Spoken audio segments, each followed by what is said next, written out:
Since this phenomenon of biological men participating in women's sports is relatively new, it is a problem that will only continue to get worse if we don't act to stand up on their behalf.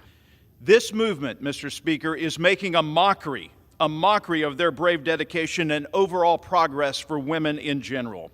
Just like in our debate where we had to denounce socialism on this floor, just like our debate where we had to defend the lives of abortion survivors, we are here to protect America. Republicans want to ban trans kids from sports, but they won't ban child marriage in states like West Virginia and Tennessee.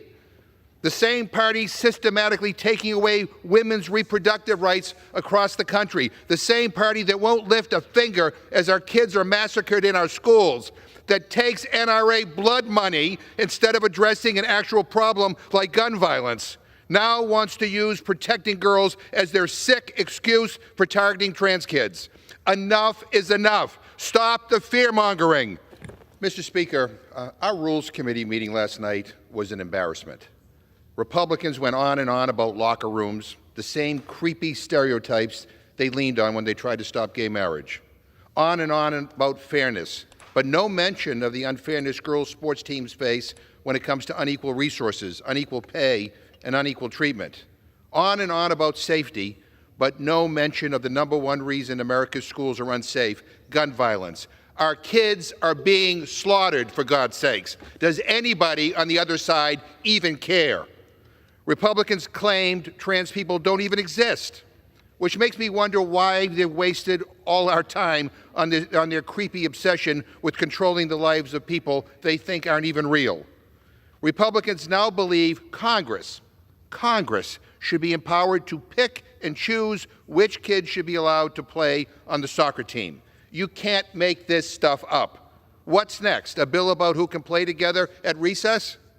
Republican hypocrisy is breathtaking. The truth is that this bill would mean more trans kids, already vulnerable as it is, would be bullied, beaten, and killed. It would deprive trans kids of the opportunity to learn about teamwork, discipline, and sportsmanship. And finally, let me just say to the trans community, you deserve so much better than this. I hope you know that you have allies in Congress and across the country who care about you and who will fight for you. It shouldn't be a radical idea to respect people for who they are. And it shouldn't be a radical idea to love people for who they are. And I say to my Republican colleagues, stop the lies, stop the bigotry, stop the hate, leave kids alone. I urge a no vote on this awful, rotten rule and a no vote on the underlying bill, and I yield back my time. This legislation would not protect kids. We must remember that this legislation could require female athletes to be subject to invasive genital examinations or forced to disclose their menstruation data. What parent would want their child to go through that? This is a grotesque violation of privacy and the complete opposite of protecting our children. You know what? If Republicans really wanted to protect our girls, they should focus on real issues. The sexual abuse of female and athletes and students goes unreported too often. The U.S. Center for Safe Sports found that 93% of athletes experienced sexual harassment or unwanted contact, and they were too afraid to report it. We must address the real issues that our children face.